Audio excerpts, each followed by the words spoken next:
Doctor Nabs, and welcome to my show. And now,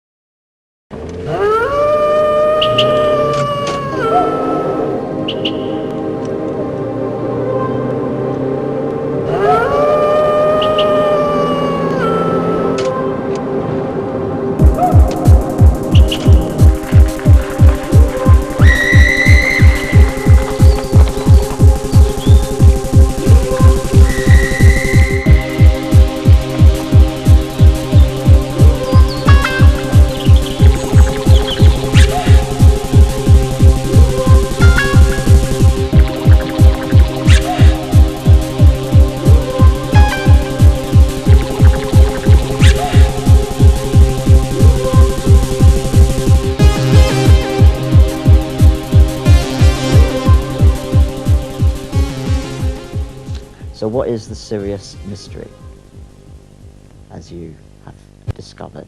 Well, it's a mystery because it's unsolved, Mm-hmm. and it's to do with the star Sirius, so it's the Sirius Mystery. What more do you want to know, Nabil? What is it? What is the Sirius story? Well, the problem is that we've got this information which can't be explained. The information comes from a tribe in Africa, in Mali, the Dogon, as you know, who have astrophysically precise numerical information and predictive information, which has now been substantiated by radio astronomers. Mm-hmm. It cannot be chance that they know the precise orbital period of an invisible star. Mm-hmm. They draw pictures of the orbit and they know the orbital period.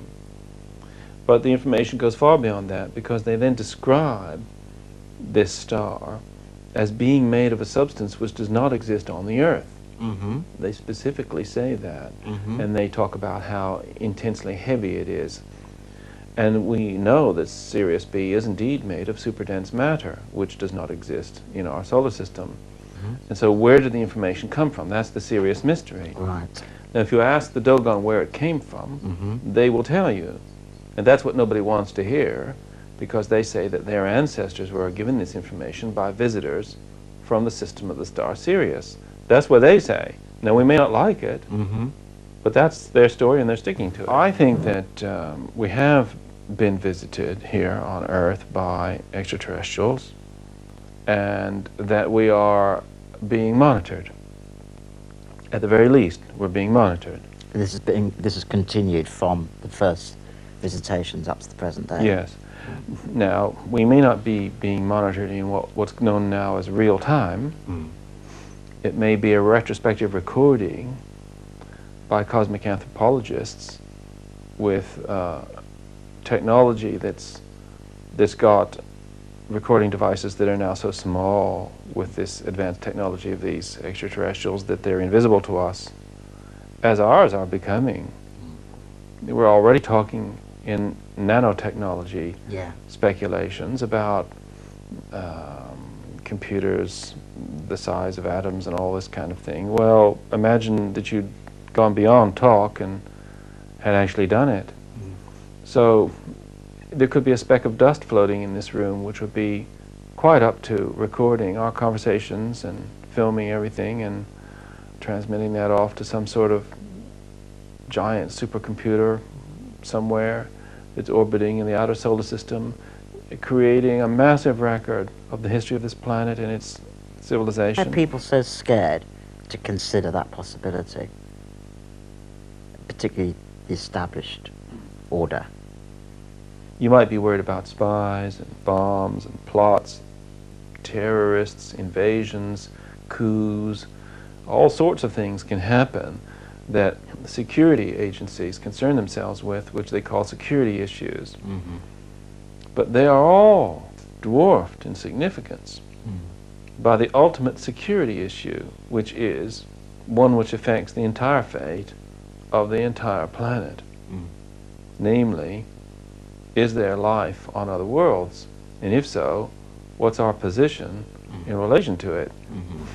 When Sirius Mystery was first published, I mean, did you have any kind of attention from the secret police or anything like that? I have had a lot of trouble have lost work and income and business deals and friends and opportunities and all sorts as a direct result of direct interference by security agencies. And I speak here only of the examples of that which were confirmed to me by people who told me that they had seen or witnessed or been approached. So I'm not speaking of what I'm imagining. No. I'm only speaking about those things that I know. And I regret to say that the security agency which seems to have been the most passionately opposed to me, it was the CIA. Yeah. Even though I live in Britain, the British were much more laid back about such things than the Americans, who really were frothing at the mouth on this issue and just would not leave me alone. Most people are in denial about most things, you may have noticed. It's called human life and human culture, and you know, we don't like to face anything really to speak of. Of course, we all are sufficiently in denial that we convince ourselves that we're not in denial about anything and that we're facing everything. But the truth is that we're facing very little, as little as we can possibly get away with facing. The problem with the information from the Dogon is that it's so precise. You can't explain it away. The central prediction that I made in the 1970s, based upon the Dogon information, was that a third star in the Sirius system would be confirmed. Well, that's what happened. Some radio astronomers, after studying perturbations for 8 years, published a technical article in a technical journal confirming the existence of this star. So the central prediction was confirmed.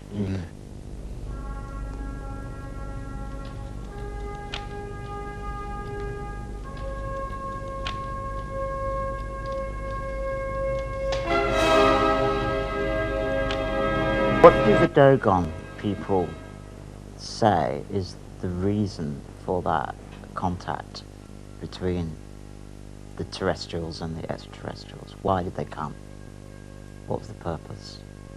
That's a bit vague.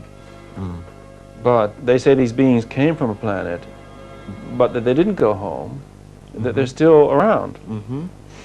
They seem to have gone back to this orbiting mothership, to use our modern terminology, which they call the star of the 10th moon.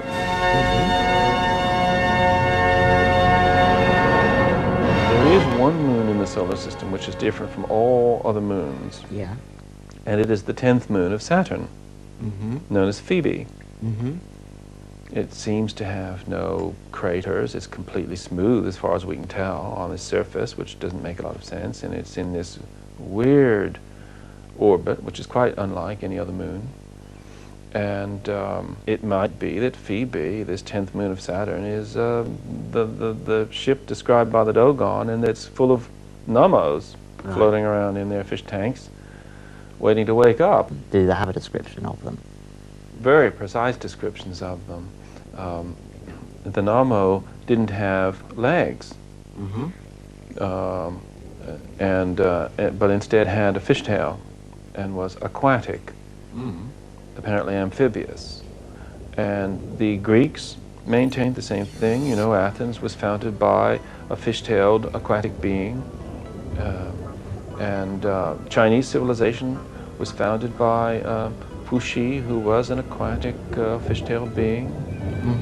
We have here a very widespread tradition over huge stretches of the globe, maintaining the civilization was founded by aquatic or amphibious beings. And we can't get away from this unless we're in denial.